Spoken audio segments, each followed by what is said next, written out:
कलात्मिका कलानाथा काव्यालापविनोदिनी सचामररमावाणी सव्यदक्षिणसेविता आदिशक्तिरमेयात्मा परमा पावनाकृतिः अनेककोटिब्रह्माण्डजननी दिव्यविग्रहा क्लींकारे केवला गुह्या कैवल्यपददायिनी त्रिपुरा त्रिजगद्वन्द्या त्रिमूर्तिस्त्रिदशेश्वरी त्रक्षरी दिव्यगन्धाढ्या सिन्दूरतिलकाञ्चिता उमा शैलेन्द्रतनया गौरी गन्धर्वसेविता.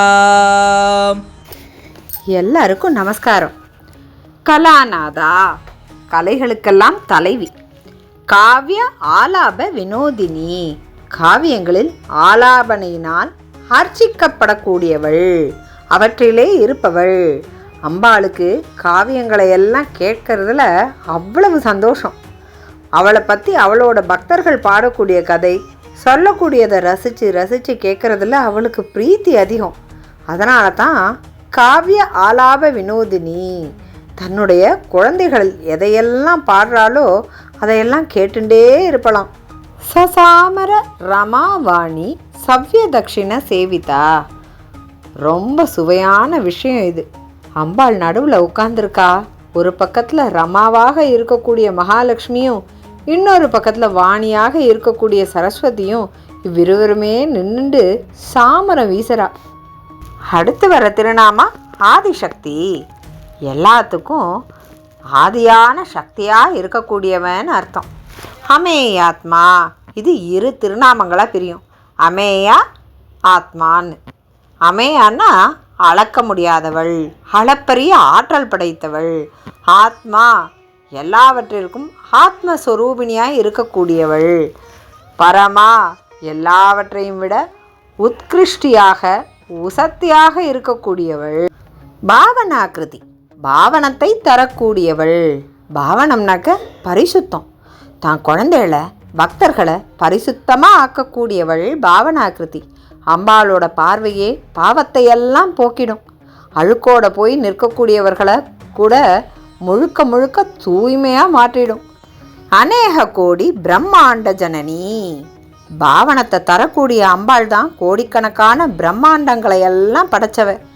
அதுக்கெல்லாம் தாயாக இருக்கக்கூடியவ. அண்டம்னா நாம் இருக்கக்கூடிய யூனிவர்ஸ் அப்படின்னு அர்த்தம். பிரம்மாண்டம்னாக்க இது போல் கணக்கற்ற அண்டங்கள் போயிண்டே இருக்கும். இதனால் இதை அத்தனையும் அவ தான் சிருஷ்டி செய்கிறா. ஸ்ரீ லலிதா சகஸ்ரநாமன்றது என்னைக்கு ஏற்பட்டது? பற்பல யுகங்களுக்கு முன்னாடின்னு சொல்லலாம். ஆனால் 11ஆம் நூற்றாண்டு வரை அண்டம் பகிரண்டம் பல இருக்குது அப்படின்றத மேலை நாடுகள் ஒத்துக்கவே இல்லை. வரலாற்றை கொஞ்சம் புரட்டி பார்த்தா இது தெரியும். கோப்பர்னிக்கஸ் அண்ட அமைப்பையும் சூரியன்தான் கிரகங்களுக்கு நடுவில் இருக்குது, அதை சுற்றி தான் மற்ற கிரகங்கள் இருக்குது அப்படின்றத சொன்னதாக தண்டிக்கப்பட்டார். நினச்சி பாருங்கோ. இப்படி சமீபத்தில் 20ஆம் நூற்றாண்டில் தான் அவருக்கு இழைக்கப்பட்ட கொடுமைக்கு பொது மன்னிப்பு கேட்கப்பட்டது. திவ்ய விக்கிரகா, அநேக கோடி பிரம்மாண்டங்களை சிருஷ்டிச்சவ தான் எல்லாத்தையும் தாண்டி எங்கோ இருக்கா அப்படின்னு தோணும். சொரூபமே இல்லாமல் நிர்குணமாக இருக்கா. எத்தனை கோடி ஒளி ஆண்டுகளுக்கு அப்பால் எத்தனை அண்ட பகிரண்டங்களை படைச்சிருக்கா. அவளை ஒரு உருவத்தில் குணத்தில் அடக்கிட முடியுமான்னா முடியவே முடியாது. ஆனால் நமக்கு புரியணுன்றதுக்காக ஒரு சாதாரண வடிவத்தை எடுத்துட்டு ஒரு அழகான விக்கிரக தேவதையாக காட்சி தரா ஸ்ரீ லலிதாம்பிகை. ஆகவே திவ்ய விக்கிரகா அப்படின்ற திருநாமம். இங்கே மறுபடியும் நேர்மறையான பொருள் தர 2 திருநாமாக்களை பக்கத்து பக்கத்தில் அனுபவித்தோம். அநேக கோடி பிரம்மாண்ட ஜனனி, விவரிக்க முடியாத வடிவினல்னு அர்த்தம். திவ்ய விக்கிரகா, அழகிய வடிவினல். அடுத்து வர்ற திருநாமாக்கள் 2ம் க்ளீம்காரி, கேவலா. இவ 2மே மந்திரபூர்வமான நாமங்கள். க்ளீம் மந்திரத்தை தனது இருப்பிடமாக கொண்டவள் அம்பிகை. கேவலா, கேவல ஞானம் அப்படின்னு சொல்கிறதுண்டு. ஞானத்தில் ரொம்ப வசதியான ஞானத்தை தான் கேவல ஞானம்னு சொல்கிறது. கேவலம் என்றது 2 நேர் எதிரான நிலைகளையும் குறிக்கும். ரொம்ப அல்பமான விஷயத்துக்கும் கேவலம்னு சொல்லுவோம், மிக உயர்ந்த விஷயத்துக்கும் கேவலம் அப்படின்னு பேர். இங்கே மிக உயர்ந்த ஞானமாகிற பரமானந்தத்தை ஞானத்தின் சொரூபமாக அம்பிகை இருக்கா அப்படின்னு பொருள். குஹ்யா, மறுபடியும் குஹ்யம் வர்றது. குஹஜன்மபூஹு அப்படின்ற திருநாமத்தில் வந்தது போல குகைக்குள்ளே இருக்கக்கூடியவள் குஹ்யா. நமது மனமாகிய குகை. அபிராமி பட்டர் பாடுற போது அந்தரி அந்தரி அப்படின்னு அழைப்பார் அபிராமி அம்மைய. அந்தரினா துர்காதேவின்னு ஒரு அர்த்தம் இருக்குது. அந்தத்துக்குள்ளே இருக்கக்கூடியவள்னு இன்னொரு அர்த்தமும் இருக்குது. கைவல்ய பத தாயினி அப்படின்றது அடுத்த நாம அனுபவிக்க இருக்கிற திருநாமம். கைவல்ய பதத்தை தரக்கூடியவள் அம்பிகை. கைவல்யம் அப்படின்னா என்ன? பொதுவாக நற்கதி அடையிறத குறித்து 4 நிலையை சொல்லுவாள். ஒவ்வொரு சம்பிரதாயத்துலேயும் கொஞ்சம் மாறுபடும் இந்த 4. சாலோக்கியம், சாருபியம், சாமீபியம், சாயுஜ்யம், சாக்தம், சைவம், வைணவம்னு எல்லாத்துலேயும் இது இருக்குது. ஆனால் கொஞ்சம் கொஞ்சம் லேசாக இதோட பொருள் மட்டும் மாறுபடும். பொதுவாக இதுக்கு என்ன அர்த்தம்? பக்தர்கள் அம்பாளை நினச்சி பலவிதமான சடங்குகள் சம்பிரதாயங்கள் மூலமாக அவளை வணங்கக்கூடியவர்கள். இவர்கள் எங்கே போகிறான்னாக்க அம்பாளோட உலகத்துக்கே போயிடுறாளாம். இதுதான் சாலோக்கியம். எப்போவுமே அம்பாளை நினச்சி பூஜிப்பவர்கள் சில சமயம் சொல்கிறத நம்ம கேட்டிருக்கோம். அம்பாள் உலகத்திலேயே நான் இருக்கேன் அப்படின்பா. இதுக்கு பேர் தான் சாலோக்கியம். அடுத்தது சாரூபம். ரூபம்னாக்க தோற்றம். கிட்டத்தட்ட ஒரே மாதிரி வந்துடும். அம்பாள் வேற நாம வேறன்னு தெரிந்திருக்கிறது. ஆனால் அந்த அம்பாள் ஸ்வரூபத்தை நெஞ்சில் ஒருவர் வச்சுன்னு இருக்கும்போது அதை வச்சு வழிபடுறப்போ அவர் முகத்தில் என்ன தேஜஸ்! அம்பாள் உபாசகர் இல்லையா அப்படின்னு சொல்கிறோம் இல்லையா? வழிபடும் மூர்த்தியின் ரூபம் வழிபடுபவருக்கே வந்து சேர்கின்ற இந்த நிலையத்தான் சாரூபியம் அப்படின்னு சொல்கிறது. யத் பாவம் தத் பவதி. அப்படி எதை பற்றி நினைக்கிறோமோ அதன் ரூபமாகவே மாறிடுறோம் அப்படின்றது மறைநூல்கள். அடுத்தது சாமீபியம். பக்கத்தில் போகிறது, இன்னும் பக்கத்தில் நெருங்கி போகிறது.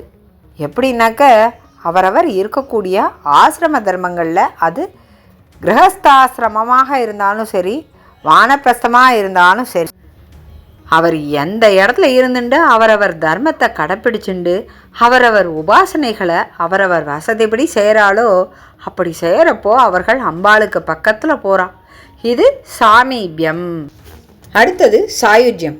முன்னாடி பார்த்தோமோ இல்லையோ, அம்பாள் வேற தான் வேற அப்படின்னு கருதுகிற ஒரு நிலை. அவ்வாறு இந்த ஜீவன் வேறு அம்பாள் வேறுன்னு நினைக்கிற நிலைமை இல்லாமல் அந்த அம்பாளின் சொரூபத்தை அப்படியே தனக்குள்ள சமயாச்சார ரீதியில் பார்க்கறது. இரண்டும் ஒன்றுதான் வழிபடக்கூடிய ஸ்ரீவித்யா உபாசகர்கள் இருக்காளோ இல்லையோ, அவர்கள் அம்பாளாவே இருக்கக்கூடிய சாயுஜ்ய நிலையை அடையறா. யார் யாருக்கு எதை தரணுமோ அதை பார்த்து தாய் போல அருள்றா ஸ்ரீ லலிதாம்பிகை. இவ்வுலக வாழ்க்கையில் அனுபவங்களை தர்றான். சாலோக்கிய, சாருபிய, சாமீபிய அப்படின்ற நிலைகளை தந்து அவளை நம்ம படிப்படியாக முழுமையாக உணர செய்கிறான். இறுதியில் சாயுஜ்யம் அப்படின்ற கைவல்ய பதத்தையும் தர்றா. அவளோட அருளால் பரமாத்ம ஸ்வரூபத்தை முழுக்க உணர்ந்து அனுபவிக்கிற நிலை தான் கைவல்யம். திரிபுரா, மும்மூன்றாக இருக்கக்கூடியவள். ஏற்கனவே இதை பார்த்துருக்கோம். முப்புரையாக இருக்கிறவ அம்பிகை. எதெல்லாம் மும்மூணாக இருக்கோ அதிலெல்லாம் இருப்பாள். த்ரீ ஜகத் வந்தியா, 3 லோகங்களும் வந்தனை செய்யக்கூடியவளாக இருப்பவள். திரிமூர்த்தி, மும்மூர்த்திகளாகவும் அவ தான் இருக்கா. பிரம்மாவாகவும் விஷ்ணுவாகவும் ருத்ரனாகவும் இருக்கக்கூடியவள் அவளே. திருதச்சேஸ்வரி. இதுக்கு என்ன அர்த்தம்? முன்னாடி நம்ம அனுபவிச்சிருக்கோமே. ஜாக்கிரதா ரூபமாகவும் ஸ்வப்ன ரூபமாகவும் சுஷுப்தி ரூபமாகவும் இருக்கக்கூடியவள் அப்படின்னு அதே பொருளை தான் இந்த திருநாமத்திற்கு எடுத்துக்கணும். இதுக்கு இன்னொரு அர்த்தம் இருக்குது. விஸ்வதேவர்கள் அப்படின்னு 13 பேர் இருக்கா. திரிததேஸ்வரி இதை பிரித்தோம்னா 3, அதன் பிறகு 10, அதாவது 13 அப்படின்னு அர்த்தம் ஆகும். இந்த 13 விஸ்வதேவர்களும் விஸ்வத்தை, இந்த அண்டத்தை காப்பாற்றக்கூடியவர்கள். அவர்களோட ரூபத்தில் அம்பிகையே இருக்கா அப்படின்னு பொருள் சொல்லலாம். திரிதசம் அப்படின்னு சொன்னால் 3 × 10 30 அப்படின்னும் ஒரு பொருள் சொல்லலாம். இதனோடு 3 சேர்த்தோம்னா 30 முக்கோடி தேவர்களாகவும் இருக்கக்கூடியவள் அம்பாள் அப்படின்னும் அர்த்தம் சொல்லலாம். திரையக்ஷரி 3 அக்ஷரங்களில் சொரூபமாக இருக்கக்கூடியவள். ஓம்கார பிரணவமே அ உ ம் அப்படின்னு 3 அக்ஷரங்களின் வடிவம் இவதான் அப்படின்னு 3 அக்ஷரங்களாக அகார உகார மகாரங்களாக இருக்கக்கூடியவள். திவ்ய கந்தாட்யா திவ்யமான வாசனை கந்தம் நிரம்பியவள். சிந்தூர திலகாஞ்சிதா சிந்தூர திலகத்தை அணிந்திருப்பவள். உமா உமா அப்படின்ற திருநாமமும் 3 அக்ஷரங்களை கொண்டது. இதுக்கு பொருத்தமாக அமையிறது அ உ இம் அப்படின்ற 3ஐயும் அதே வரிசையில் சேர்த்தா படைப்பு, ஸ்திதி, லயம் ஆகியவற்றிற்கெல்லாம் பிரதிநிதிகளாக அவை ஓம் அப்படின்ற பிரணவ மந்திரத்தை கொடுக்கும். இந்த வரிசையை கொஞ்சம் மாற்றி உ இம் அ அப்படின்னா அதுவே உமா அப்படின்ற திருநாமத்தை தரும். இதற்கு என்ன அர்த்தம்? ஸ்திதின்ற படைப்புக்கு உரிய அக்ஷரமான உ அப்படின்றது தான் முந்தி கொண்டு அம்பாள் திருநாமத்தில் வர்றது. அவள் படைத்தலை காட்டிலும் காத்தலை காட்டிலும் அதிகமான அக்கறை செலுத்தக்கூடியவள் அப்படின்றது இது குறிக்கிறது. ஓமாக இருந்து இந்த ஜகத்தை காப்பாற்றுகிறவள் அவள்தான். சைலேந்திர தனையா ஹிமவான் மகள். இந்த திருநாமந்தான் ஆச்சாரியாருக்கு ரொம்ப பிடிச்ச திருநாமம். சைலேந்திரனாக மலைகளுக்கெல்லாம் அரசனாக இருக்கக்கூடியவன் இமவான். அந்த இமவானின் மகள் சைல இந்திர தனையா சைலேந்திர தனையா. கௌரி லேசான மஞ்சள் நிறம் பொருந்தியவள் கௌரி. தாக்ஷாயணியாக இருக்கிறவ தனது அந்த ஸ்வரூபம் வேண்டாம் என்பதற்காக நெருப்பிலே போய் விழுந்தாள். அப்படி நெருப்பிலே விழுந்தவுடனே வெப்பம் பட்டு அவள் மேனி வெளிரி போயிற்று. கந்தர்வ சேவிதா கந்தர்வர்களால் சேவிக்கப்படக்கூடியவள். விஸ்வகர்பா விஸ்வத்தையே தனக்குள்ளேயே தாங்குபவள். இந்த அண்டத்தையே தாங்கிறா. ஸ்வர்ணகர்பா ஸ்ரீ லலிதாம்பிகையோட திருமேனி எப்படி திரு அவதாரம் புரிஞ்சுது? யாககுண்டத்துலேருந்து பெரிய தங்கத்தட்டில் அவள் தோன்றினான். இப்படி அவள் அக்னிகுண்டத்துலேருந்து ஸ்வர்ண தாம்பாளத்தில் அவள் தோன்றிய காரணத்தினால ஸ்வர்ணகர்பா அப்படின்ற திருநாமம். அடுத்து வர திருநாமாக்களை அடுத்த எபிசோடில் பார்க்கலாம். சர்வே ஜனா சுகினோ பவந்து, லோகா சமஸ்தா சுகினோ பவந்து.